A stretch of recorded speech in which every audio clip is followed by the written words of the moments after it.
David Andrew Weeb, founder of Spark Infinity niche-based Facebook group. David, what is going on in Spark Infinity? Spark Infinity has been growing pretty rapidly since January.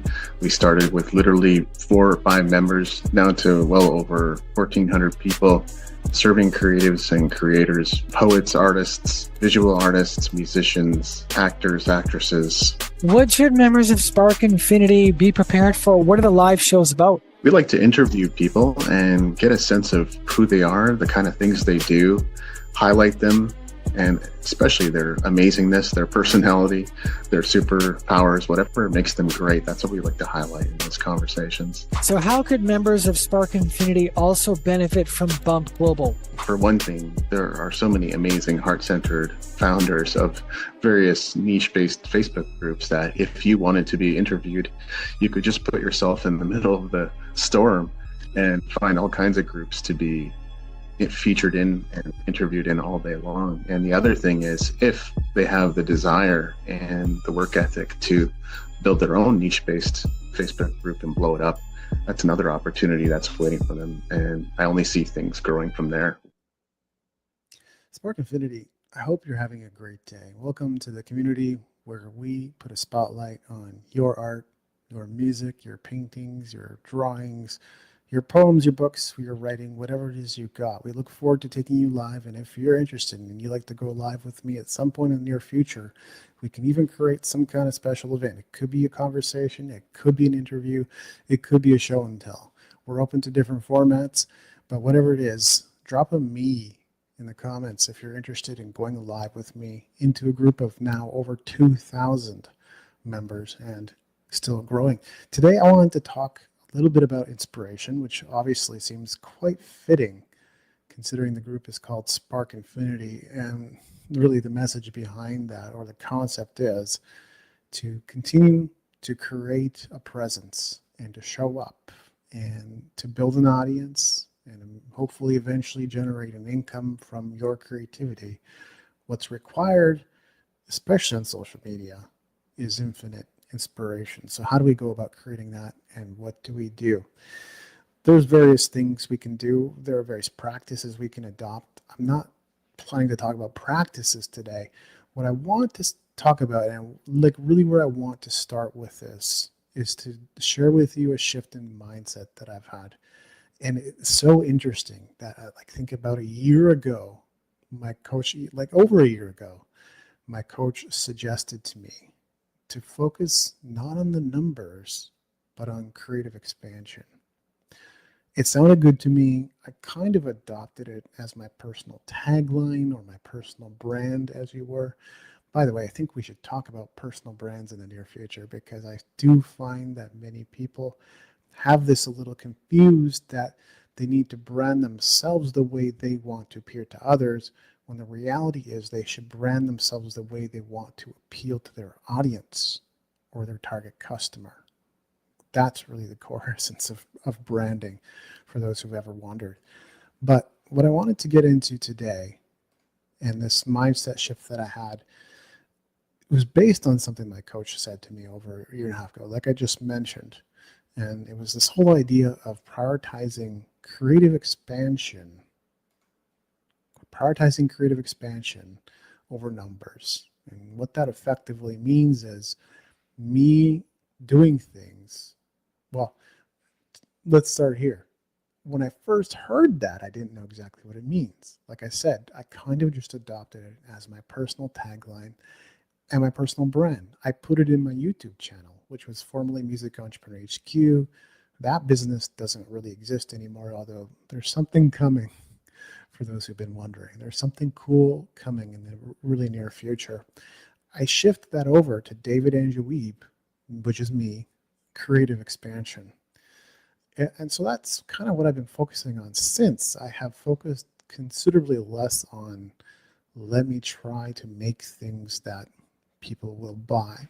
But I still had frustrations along the way, because I think I was expecting certain types of results. I felt like people should want the things that I have.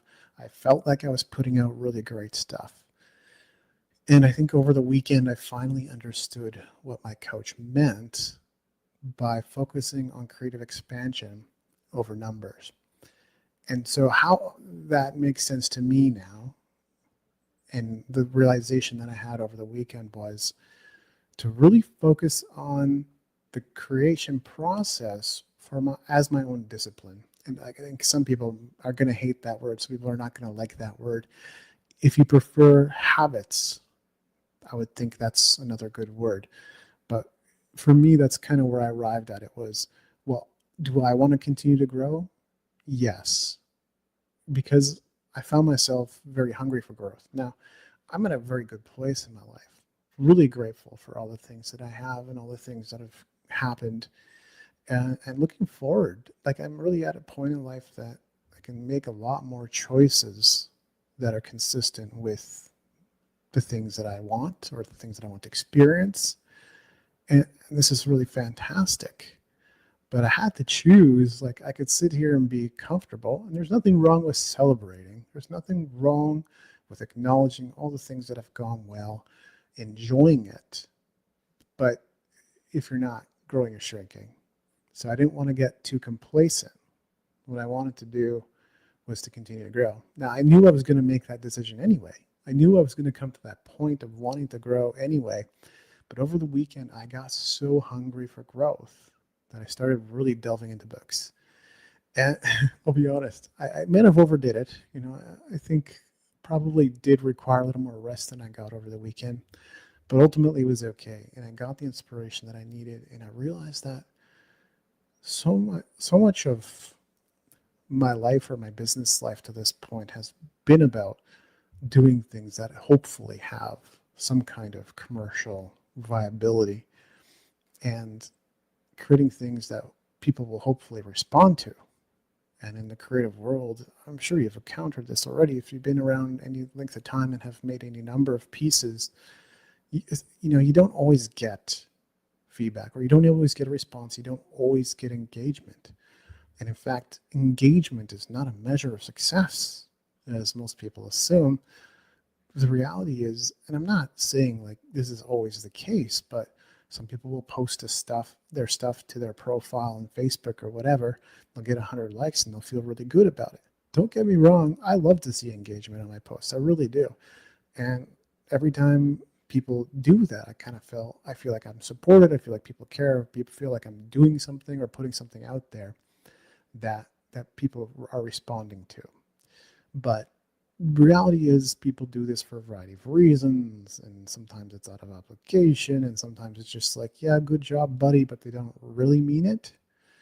And so that's one of the reasons why engagement is not necessarily an indicator that you are succeeding and doing well. And that's a misconception that continues to really plague the creative mind so much of the time, because they're looking at others, they're comparing themselves to others, looking at social media, people with followings of 10,000, 100,000, a million, or whatever it is, and going, well, I don't have that, but it must be easy for them because they got a million followers, which again, not always true.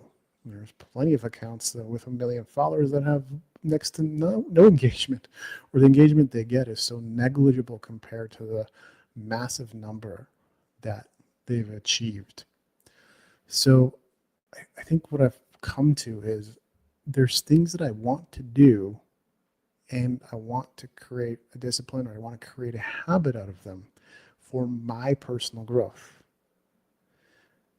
I'm not opposed to anyone supporting me financially. I'm not so opposed to having clients. I'm not opposed to having customers who want to buy my stuff. That is fantastic. But I definitely came from this world of, look, I think as a strategy, I buy it. I think it's correct of sell it before you make it. So check interest with people, set up pre-orders, set up some kind of landing page before you even build the product and see if there's any kind of interest. And I think when you're looking to create commercial viability, that is a strategy that people do employ and can employ and absolutely can work. And I've heard this from many coaches, and even some of my recent coaches I've heard this from. But what I realized was it kind of gets me focused on numbers in an unproductive direction, because it's having me look at the traffic going, oh, are people actually landing on this page? Are they looking at it? Do they care? It has me looking at the sales numbers. Oh, did we get any sales today? Or, we got 3 sales today. I was really expecting 300. What happened? So I've realized that focusing on the discipline aspect of it, focusing on the habit, and let's really call it growth, because I think that's what I'm after in the end.